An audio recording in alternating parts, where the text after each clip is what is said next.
Hello guys, good morning. Welcome to you नई शुरुआत channel.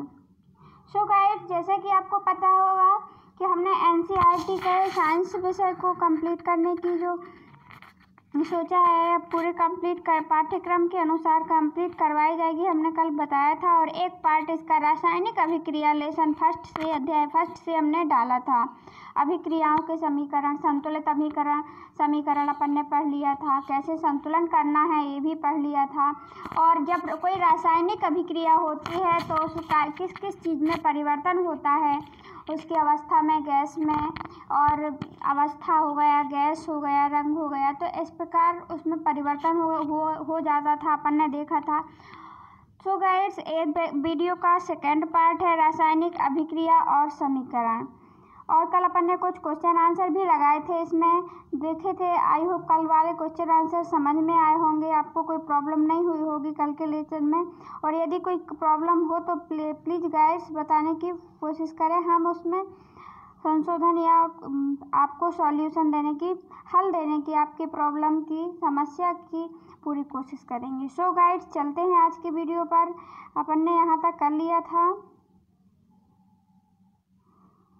ये क्वेश्चन आंसर लगाए थे अपन ने। आज अपन देखते हैं रासायनिक अभिक्रियाओं के प्रकार।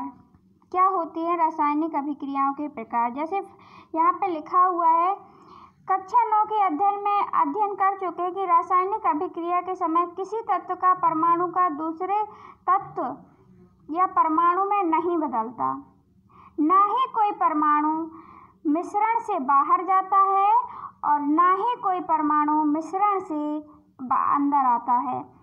यह वास्तव में किसी रासायनिक अभिक्रिया में परमाणुओं में आपसी आबंध को टूटने या जुड़ने के पदार्थों के निर्माण होता है।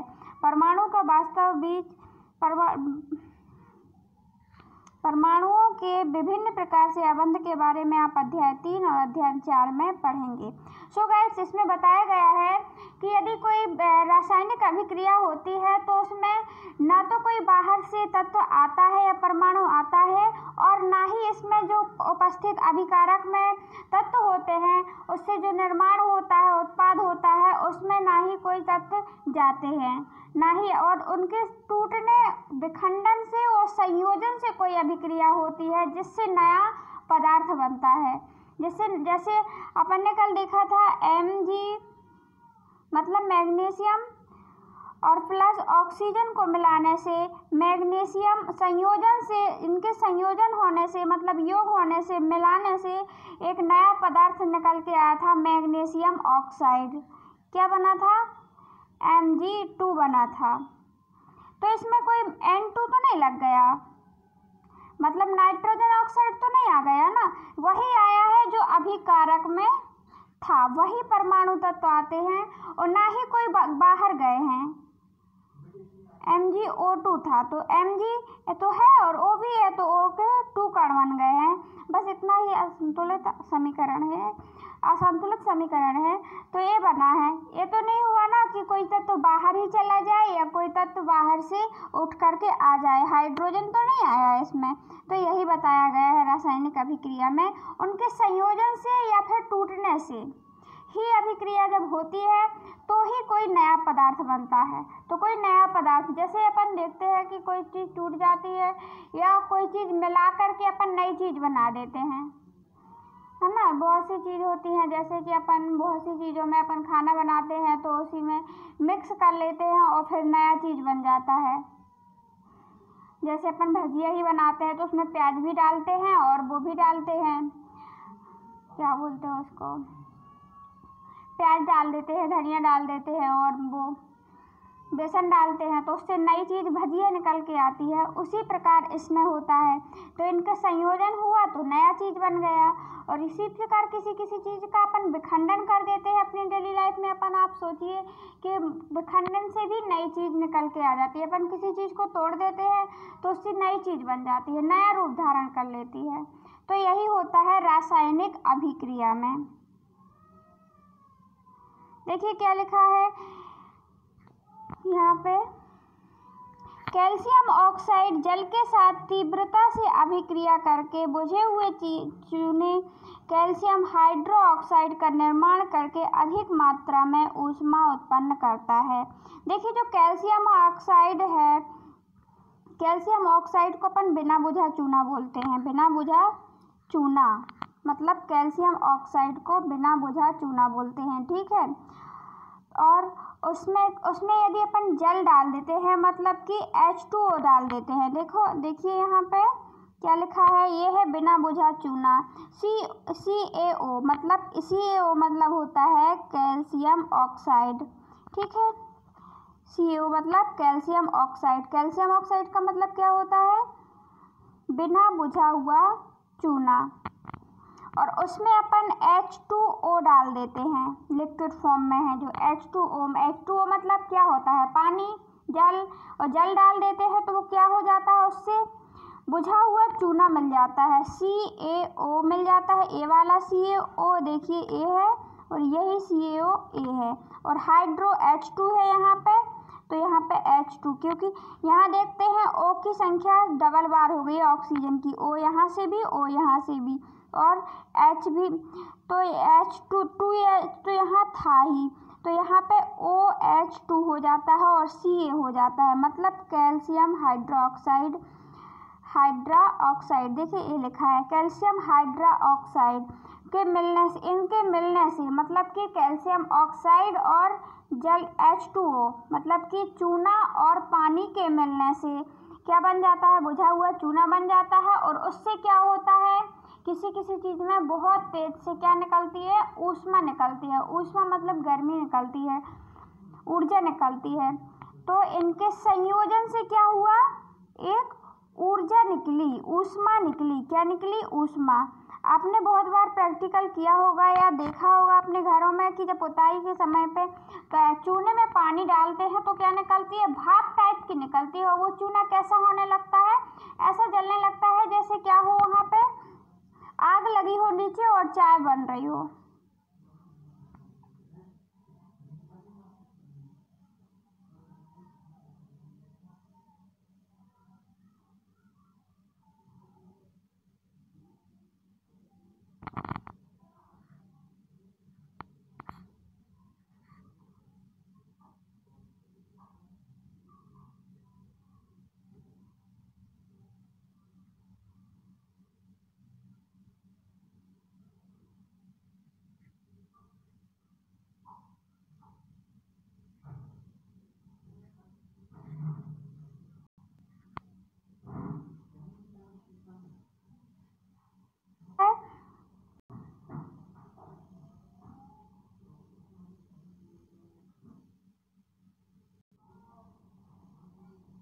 देखिए यहाँ पे क्या होता है, इस घड़े में क्या है, चूना रखा हुआ है जो कि बहुत कम मात्रा में है, ठीक है।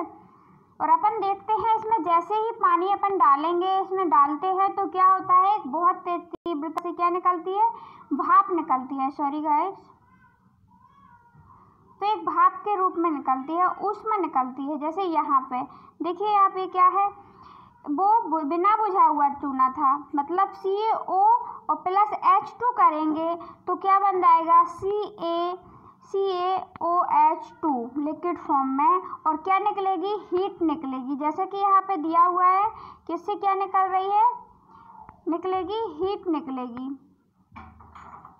जैसे कि यहाँ पे आप देख सकते हैं इस चित्र में, डायग्राम में देखिए यहाँ पे वही चूना है, उतना छोटा था, इसमें क्या किया गया, H2O मिलाया गया। एक H2O मीन्स जल मिलाया गया कैल्शियम ऑक्साइड में। कैल्शियम ऑक्साइड में अपन जल मिलाते हैं, कैल्शियम ऑक्साइड मीन्स होता है बिना बुझा चूना, और उसमें H2O मिलाते हैं मतलब जल डालते हैं, पानी डालते हैं। तो देखिए इससे क्या होता है, इससे कौन सा रिएक्शन होता है, रासायनिक अभिक्रिया हुई। रासायनिक अभिक्रिया के कारण ही इसमें क्या हुआ कि वो चूना क्या होने लगा, खोलने लगा, मतलब कि उसमें भाप बहुत तेजी से उसमें हीट उत्पन्न हुई, ऊर्जा मतलब कि ऊष्मा उत्पन्न हुई। और नीचे लग रहा है जैसे आग लगी हो, ऐसा तो नहीं है पर। सो गाइस, इसमें ये क्या है, इसमें ऊष्मा निकल रही है। ऊष्मा निकलने के कारण इस वाली रासायनिक अभिक्रिया को ऊष्माक्षेपी रासायनिक अभिक्रिया कहते हैं। मतलब कि दो अभिकारकों के मिलने से यहाँ पे क्या हुआ, दो अभिकारक मिले, दो अभिकारकों के मिलने से क्या बना, अभी उत्पाद बना, जो उत्पाद बना उनसे क्या हो, ऊष्मा निकले, तो उसको हम क्या कहते हैं, ऊष्माक्षेपी अभिक्रिया कहा जाता है।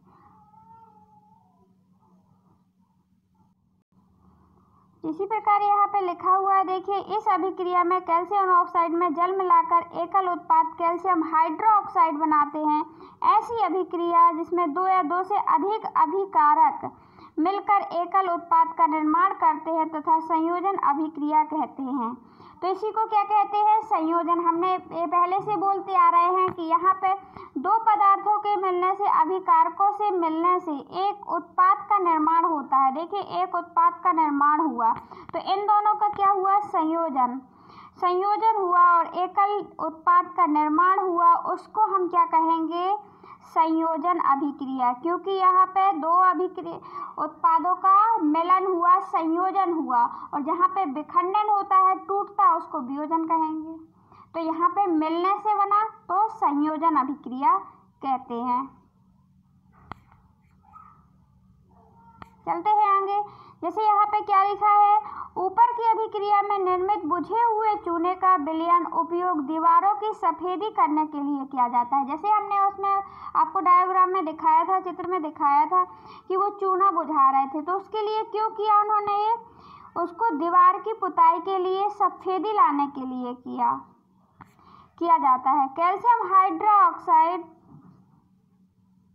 क्या लिखा है, कैल्शियम हाइड्रोक्साइड वायु में उपस्थित कार्बन डाइऑक्साइड के साथ धीमी गति से अभिक्रिया करके जो बुझा हुआ चूना है, मतलब बुझा हुआ चूना क्या हुआ, कैल्शियम हाइड्रोक्साइड, और जो बिना बुझा चूना क्या होता है, कैल्शियम ऑक्साइड होता है। तो यहाँ पे क्या है, बुझा हुआ चूना है तो कैल्शियम हाइड्रोक्साइड किसके साथ अभिक्रिया कर रहा है, जब अपन पुताई कर देते हैं तो वो कार्बन डाइऑक्साइड वायुमंडल में पाई जाती है, उसी के साथ धीमी धीमी गति से क्या करता है, अभिक्रिया करके दीवारों पर कैल्शियम कार्बोनेट की, अब कार्बन डाइऑक्साइड है तो कार्बोनेट, कैल्शियम कार्बोनेट की एक पतली परत बना देता है, और सफेदी करने के 2-3 दिन बाद कैल्शियम कार्बोनेट का निर्माण होता है। 2-3 दिन बाद क्या हो जाता है, कैल्शियम हाइड्रोक्साइड से कैल्शियम कार्बोनेट का निर्माण हो जाता है। क्यों हो जाता है, क्योंकि उसने कार्बन डाइऑक्साइड से, वातावरण से लेकर अभिक्रिया की इस दीवार पर, जिससे कैल्शियम कार्बोनेट के कारण क्या हो जाता है, दीवारों में चमक आ जाती है और रोचक आ जाती है। संगमरमर का रासायनिक सूत्र दिया गया है, मतलब calcium carbon dioxide, carbon dioxide, तो ये CaCO3, मतलब CaCO3 ये किसका सूत्र है, संगमरमर का सूत्र है। देखिए, वही बताया गया है, कैल्शियम हाइड्रोक्साइड एक H2 एक क्या है, लिक्विड फॉर्म में है, मतलब बुझा हुआ चूना है ये, और प्लस में CO2 मिलाने से क्या बन जाता है, कैल्शियम कार्बोनेट बन जाता है। तो ये क्या हुआ, एक संयोजन अभिक्रिया हुई, क्योंकि इनमें दो अभिकारकों को क्या किया गया, मिलाया गया है। ठीक है, तो इससे क्या हुआ, संयोजन अभिक्रिया हुई, और ऊष्मा भी निकली, इसलिए ऊष्माक्षेपी अभिक्रिया भी कहते हैं इसको। देखते हैं यहाँ पे कोयले का दहन, देखिए Ca एक क्या है, S लिखा है, तो मतलब कि यह है ठोस अवस्था में है, सॉलिड अवस्था में है, और ऑक्सीजन O2 यहाँ पे देखिए G लिखा है, और G लिखा है तो मतलब ये गैसीय अवस्था में है, गैस में है। तो C और O2 तो क्या बना, कार्बन और ऑक्सीजन मिलकर के क्या बनाएंगे, कार्बन डाइऑक्साइड, CO2 गैस बनाएंगे, क्योंकि यहाँ का C ले लिया और यहाँ का ऑक्सीजन, ये तो गैस फॉर्म में है, तो C और O क्या बन गया, कार्बन डाइऑक्साइड। देखिए यहाँ का सी लिया, सी कार्बन और प्लस ऑक्सीजन O2 ले लिया, तो निर्माण किसका होगा? अब इनका संयोजन हुआ, संयोजन अभिक्रिया है क्योंकि इन दोनों को मिलाने से कोई चीज़ बनती है, तो संयोजन अभिक्रिया। तो संयोजन हुआ तो क्या बना? सी भी ए है और OA है और 2A है, तो CO2 का निर्माण हुआ, मतलब कार्बन डाइऑक्साइड का निर्माण होता है। रासायनिक अभिक्रिया।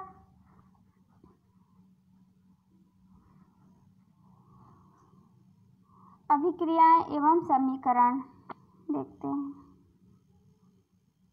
इसी प्रकार थर्ड में क्या है? H2 एक गैस फॉर्म में है तथा O2 जल का निर्माण करेगा। जैसे H2 हाइड्रोजन के 2 अणु गैस के रूप में और ऑक्सीजन के 2 अणु, इससे क्या बन जाएगा? H2O बन जाएगा, मतलब 2 अणु हाइड्रोजन के हो जाएंगे और 2 अणु ऑक्सीजन के हो जाएंगे, तो बनेगा क्या? H2O हाइड्रोजन ऑक्साइड, मतलब जल का निर्माण हो जाता है। H2O किसको बोलते हैं? जल को बोलते हैं, क्योंकि हाइड्रोजन के 2 अणु और ऑक्सीजन का 1 परमाणु, इससे मिलकर के क्या बनता है? जल का निर्माण होता है। तो गाइस देखिए, सरल शब्दों में हम कह सकते हैं कि जब 2 या 2 से अधिक पदार्थ यौगिक संयोग करके एकल उत्पाद का निर्माण करते हैं, ऐसी अभिक्रिया को संयोजन अभिक्रिया कहते हैं। अपन ये पहले पढ़ चुके हैं कि 2 या 2 से अलग अलग पदार्थ मिलकर के 2 या 2 से अधिक पदार्थ संयोग करके कोई उत्पाद का निर्माण करते हैं, उत्पादन करते हैं, तो उसको अपन संयोजन अभिक्रिया कहते हैं। क्रियाकलाप 4.5 में हमने यह देखा कि अधिक मात्रा में ऊष्मा उत्पन्न हो रही थी। हमने देखा कि उसमें CO में अपन क्या डाल रहे थे? H2O मीन्स मतलब पानी डाल रहे थे। कैल्शियम ऑक्साइड में यदि अपन पानी डाल रहे हैं, मतलब कि क्या डाल रहे हैं? पानी डाल रहे हैं, तो उससे क्या हो रहा है?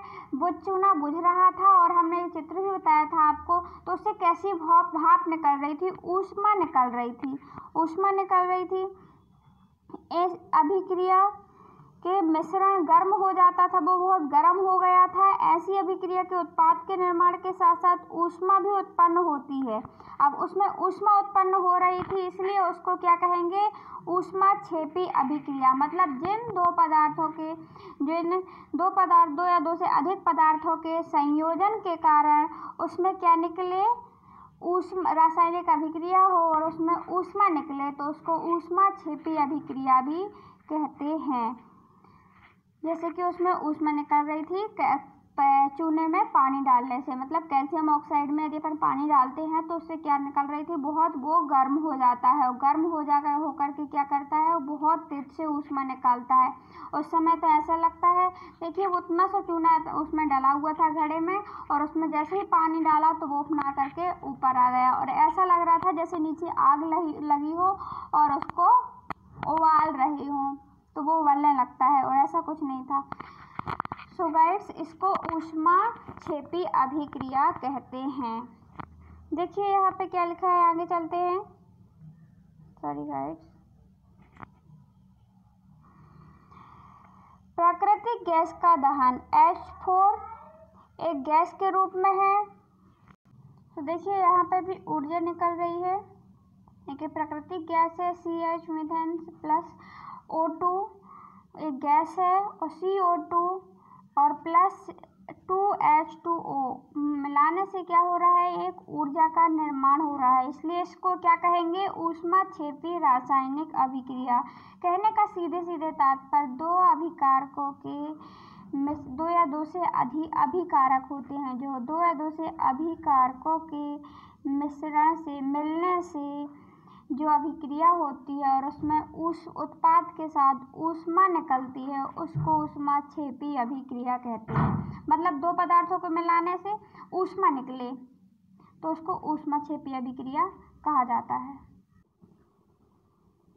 सो गाइड्स, क्या लिखा हुआ है यहाँ पे देखिए,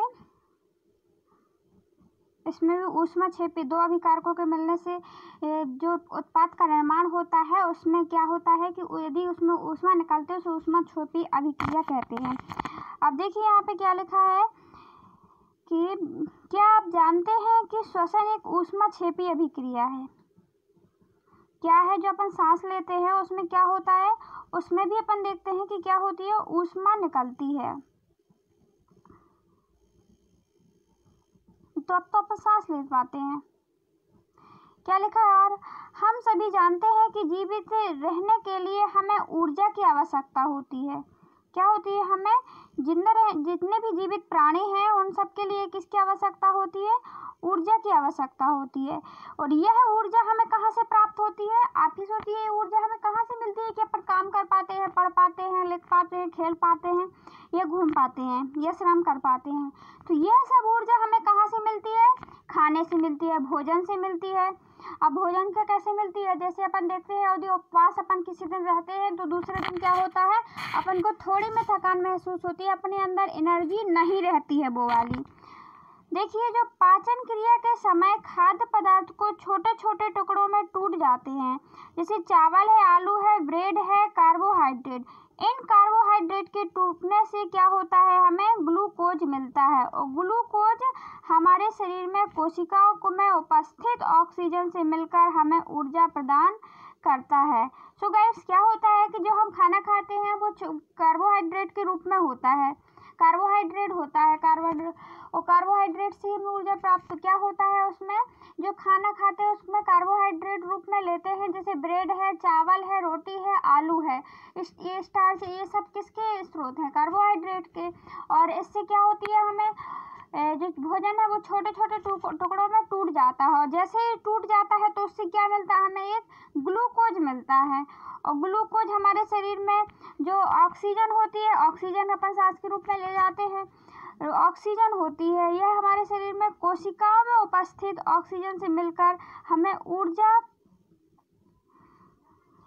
इस अभिक्रिया में विशेष प्रकार से तो उस ऊर्जा प्रदान करती है। ऑक्सीजन से मिलकर ग्लूकोज शरीर में, ऑक्सीजन अपने पूरे शरीर में होती है और उसी से मिलकर के जो ग्लूकोज निकलता है जो टूटे हुए भोजन से, तो उससे क्या करता है, वो ऑक्सीजन में मिलकर के अभिक्रिया करता है, और उसी को हम क्या कहते हैं, उसी अभिक्रिया के परिणाम स्वरूप, क्योंकि ग्लूकोज मिला अपने ऑक्सीजन गैस से, तो वहाँ पे क्या हुआ, अभिकारक थे ग्लूकोज और ऑक्सीजन, और उससे क्या हुआ, उत्पाद का निर्माण हुआ, और है ना, तो ऊर्जा का निर्माण हुआ, ऊर्जा निकली। जैसे कल चूने में पानी डालने से ऊर्जा निकली थी, ऊष्मा निकली थी, उसी प्रकार इसमें ऊर्जा निकलती है।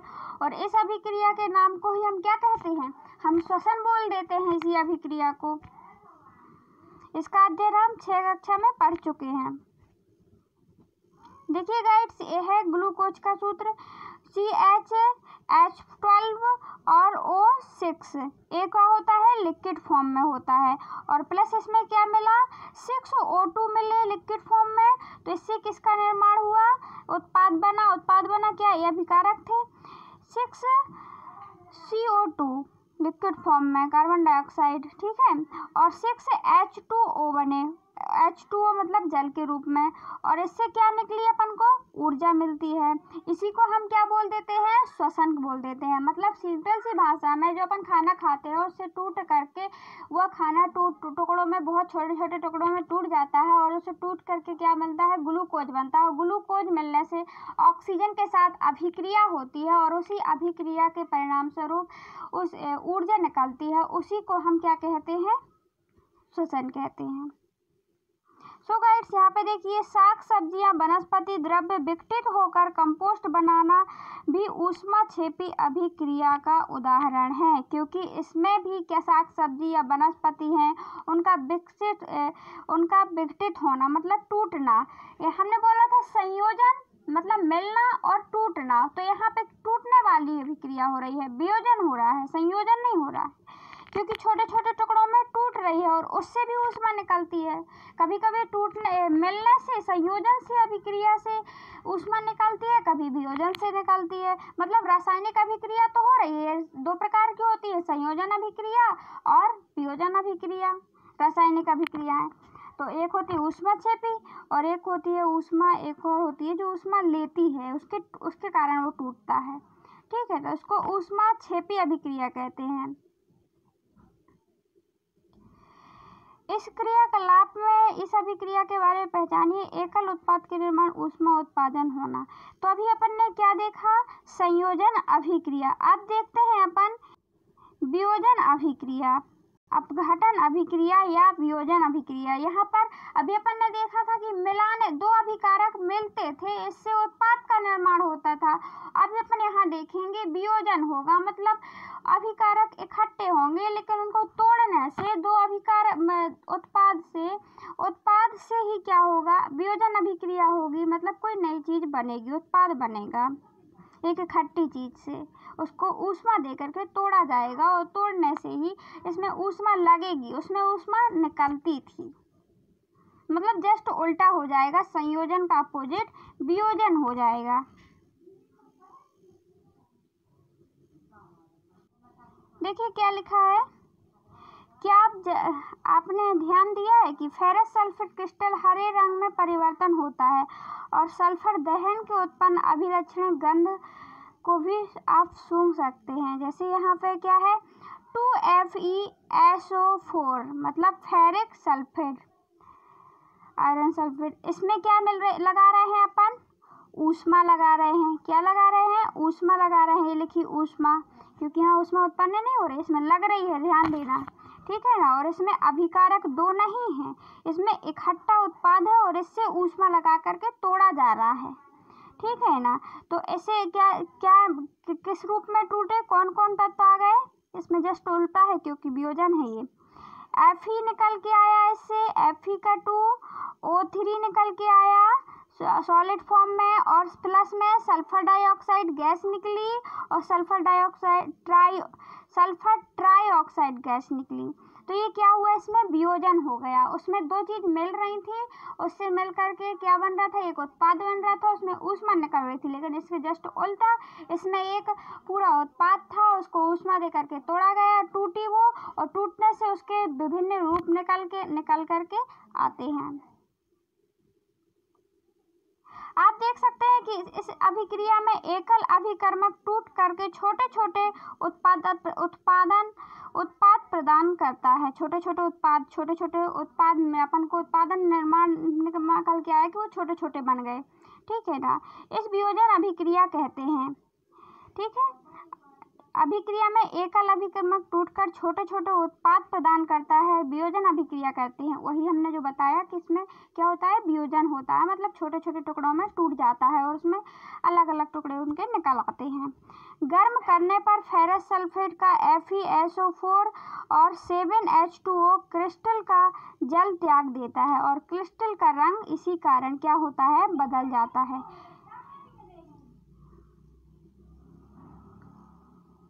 इनके उपरांत फेरिक ऑक्साइड और सल्फर डाइऑक्साइड तथा सल्फर ट्राइऑक्साइड, देखिए लिखा सल्फर ट्राइऑक्साइड में वियोजित हो जाता है। फेरिक सल्फर ठोस होकर, जबकि SO सल्फर डाइऑक्साइड तथा SO3 सल्फर ट्राइऑक्साइड एक गैस है। जैसे यहाँ पे लिखा हुआ है सॉलिड है, कौन गैस है कौन नहीं है।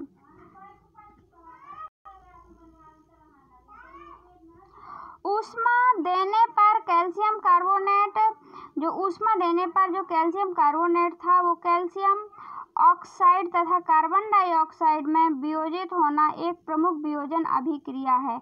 जिस प्रकार हमने अभी देखा था कि अपन बिना बुझे चूने को क्या करते थे? बुझाते थे, उससे फिर बाद में पुताई करते थे, कैल्शियम कार्बोनेट बन जाता था, क्योंकि कैल्शियम हाइड्रोक्साइड से मिलकर के क्या हो जाता था? वातावरण से, वो है जैसे अपन पुताई कर देते थे तो वातावरण से उसे कार्बन डाइऑक्साइड मिलती रहती थी और कार्बन डाइऑक्साइड गैस मिलने से क्या बनता था?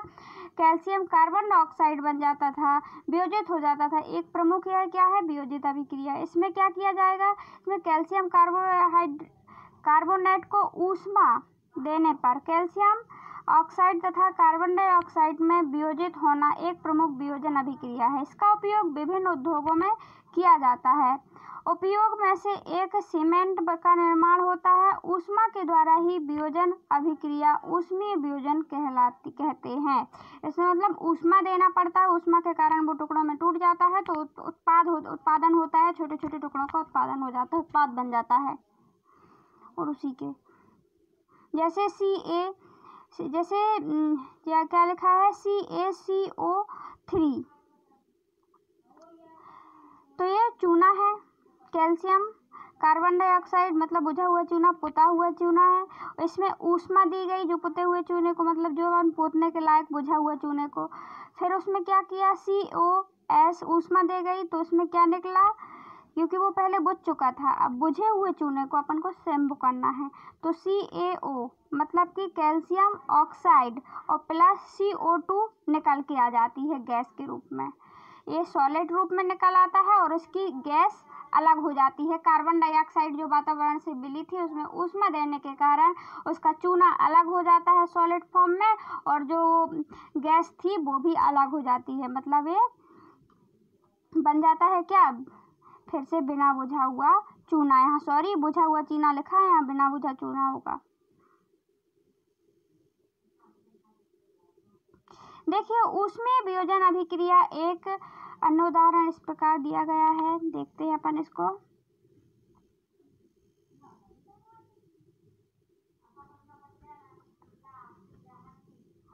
आप देखेंगे कि भूरे रंग का धुआं उत्सर्जित होता है, इस अभिक्रिया में बताया गया है, और नाइट्रोजन ऑक्साइड का धुआं है, यह अभिक्रिया का प्रकार होता है। देखिए इसको देखते हैं अपन।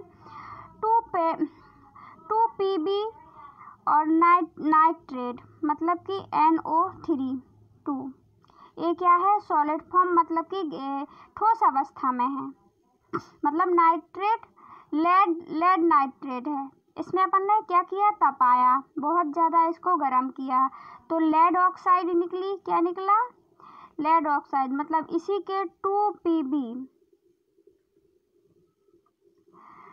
2Pb निकली और इससे O की जगह जो O3 था O यहाँ पे आ जाएगा, इसका O आ गया, ठीक है। और यहाँ पर 4 नाइट्रोजन और नाइट्रो ऑक्साइड के 2 कणों निकल के आए, ये वाले, ये यहाँ पे आ गए, ठीक है ना। और ऑक्सीजन अलग से, क्योंकि यहाँ पे 2 ऑक्सीजन के अणु निकाले गए हैं, और यहाँ पे हम देखते हैं यहाँ पे कितने हैं, 2 हैं, तो यहाँ पे ऑक्सीजन के अणु कितने आ जाएंगे, 2 यहाँ पे, क्योंकि एक यहाँ आ गया, यहाँ पे 3 थे ऑक्सीजन के अणु परमाणु, और यहाँ पे ये N के यहाँ पे साथ में 2 हो गए, और एक ये वाला आ जाएगा, और यहाँ पे 2 भी है ना, देखिए। तो ये संतुलित करने के लिए बताया था हमने। तो लेड ऑक्साइड का निर्माण हुआ साथ में, और नाइट्रो ऑक्साइड निकल के आया, और ऑक्सीजन निकल के आया। ऑक्सीजन गैस इसमें क्या हो रही है, निकल रही है साथ में इसके तापन करने से। चलते हैं आगे। आइए क्रियाकलाप 1.7 1.8 में दी गई कुछ अपघटन अभिक्रियाएं करें। वही अभिक्रियाएं दी गई हैं, देखते हैं क्या बताया गया है। जिसको यदि आपको क्रियाकलाप देखना हो, वो तो वैसे हमने समझाने की पूरी कोशिश की है, वो बता दिया है उसके बारे में, अपन क्रियाकलाप नहीं देखते हैं, इसके बारे में समझाने की कोशिश करते हैं।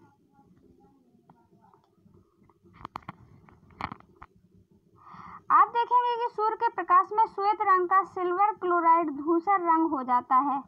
प्रकाश की उपस्थिति में सिल्वर क्लोराइड सिल्वर क्लोरीन में वियोजित हो जाता है। क्या हो जाता है कि सूर्य के प्रकाश में श्वेत रंग का सिल्वर क्लोराइड जो होता है वो धूसर रंग हो जाता है सूर्य के प्रकाश में, और प्रकाश की उपस्थिति में सिल्वर क्लोराइड सिल्वर क्लोरीन में वियोजित हो जाता, टूट जाता है। इसका कारण क्या होता है,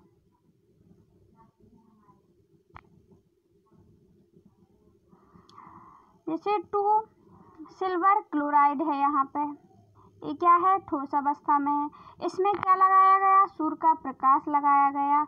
2 देखिए 2 क्या है, सिल्वर क्लोराइड, Ag मतलब सिल्वर और क्लोराइड Cl मतलब क्लोराइड। इसमें क्या लगाया गया, ये मिश्रण था, इसमें लगाया गया सूर्य का प्रकाश। इससे क्या निकल के आता है, 2Ag, देखिए 2Ag मतलब कि 2 सिल्वर और प्लस में क्लोराइड भी। अब Cl था यहाँ पे, देखिए ध्यान दीजिए Cl है तो यहाँ पे Cl2 आ जाता है, 2A आ गए और 2AO आ गए। सूर्य के प्रकाश से अभिक्रिया करता है। इसी प्रकार यहाँ पे दिया गया है ए सिल्वर ब्रोमाइड, ये सॉलिड फॉर्म में है मतलब ठोस अवस्था में है, इसमें सूर्य का प्रकाश लगाया जाएगा तो इससे क्या निकल के आएगा 2Ag मतलब सिल्वर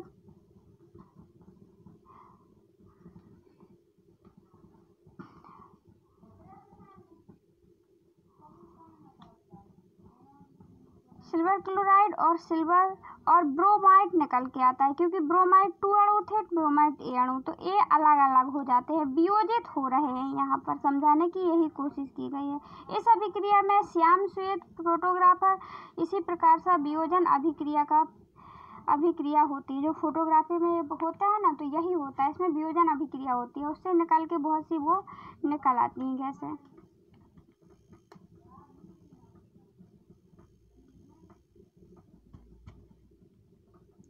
हमने देखा कि वियोजन अभिक्रिया अभिकारकों को तोड़ने के लिए ऊष्मा या प्रकाश या विद्युत की आवश्यकता होती है।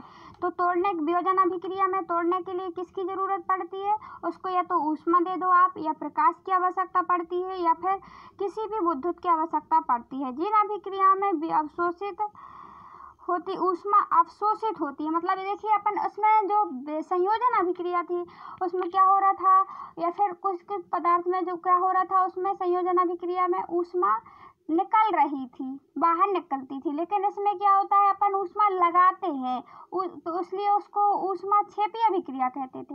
लेकिन इसमें ऊष्मा लगती है, अपन लगाते हैं तो ही टूटता है, इसको इसीलिए क्या कहेंगे, ऊष्मा शोषी अभिक्रिया कहेंगे, क्योंकि इसमें अभी क्या कर रही है, ऊष्मा का शोषण कर रही है। इस अभिक्रिया में ऊष्मा लगती है इसमें, इसलिए इसे ऊष्मा शोषी अभिक्रिया कहेंगे।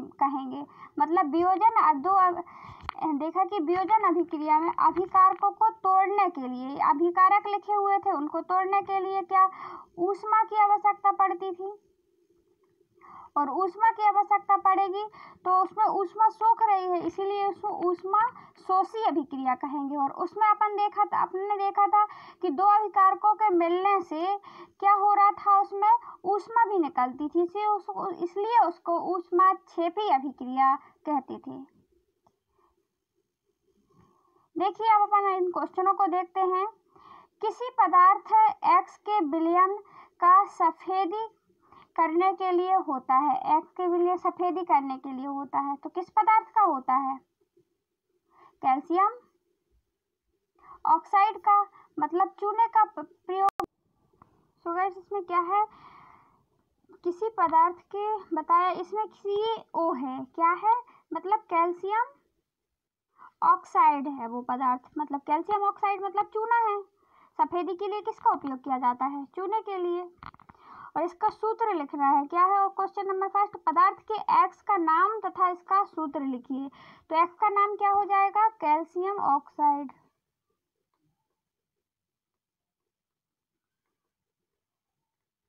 कैल्शियम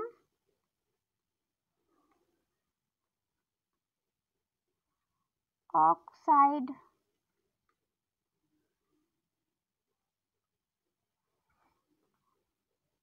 CaO, इसका ये क्या हो जाएगा, सूत्र हो जाएगा। इसमें लिखा है सूत्र लिखिए, ए है इसका आंसर। और गाइड्स यदि इसमें समझ में नहीं आता है इस वाले आंसरों को, यदि आपको चाहिए है इन क्वेश्चनों के आंसरों को भी, तो आप कमेंट बॉक्स में कमेंट अवश्य करें, हम इसमें बनाने की फुल कोशिश करेंगे। देखते हैं नेक्स्ट क्वेश्चन क्या लिखा है।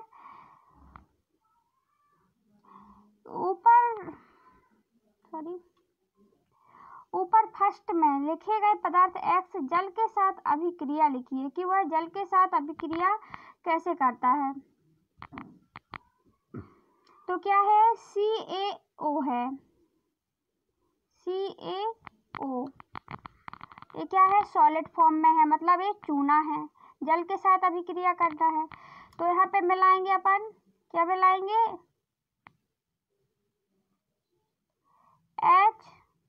H2O मिलाएंगे। ए अभिक्रिया की इसने, इससे क्या निर्माण हुआ? कैल्शियम हाइड्रोक्साइड का निर्माण हुआ, मतलब कि हाइड्रोक्साइड का निर्माण हुआ, जिससे कि बुझा हुआ चूना मिला और हमको क्या प्राप्त हुई? ऊष्मा प्राप्त हुई। तो क्या लिखेंगे यहाँ पे? Ca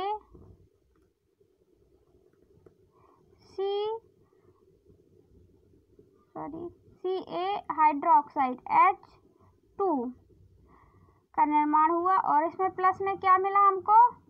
ऊष्मा मिली। तो आप ऐसे लिख सकते हैं, ऊष्मा का निर्माण हुआ। और यदि आपको इससे संबंधित क्वेश्चन चाहिए हैं तो आप कमेंट बॉक्स में कमेंट करें, हम इसके भी क्वेश्चन डाल देंगे। जो अभ्यास प्रश्न है उसके क्वेश्चन तो हमने डाले ही है, तो प्लस में इसके भी डाल देंगे यदि आपको चाहिए हो तो। देखिए क्या है क्वेश्चन नंबर 2। क्रियाकलाप 1.7 में परख नली में एकत्रित गैस की मात्रा दूसरी से दुगनी क्यों हो गई? गैस का नाम बताइए, उस गैस का हमको नाम बताना है। तो इसमें क्या है, देखिए इस क्रियाकलाप में जल का विद्युत अपघटन हाइड्रोजन गैस और ऑक्सीजन गैस के रूप में होता है। इस अपघटन में जल का 2 अणु होते हैं, हाइड्रोजन ऑक्साइड में देखते हैं अपन H2 बोलते हैं। हाइड्रोजन के 2 अणु होते हैं और 2 अणु ऑक्सीजन गैस के होते हैं, और 1 अणु देते हैं ऑक्सीजन गैस में। एक परख नली में एकत्रित होकर हाइड्रोजन गैस की मात्रा दूसरी परख नली में एकत्रित ऑक्सीजन गैस की मात्रा से दोगुनी हो जाती है।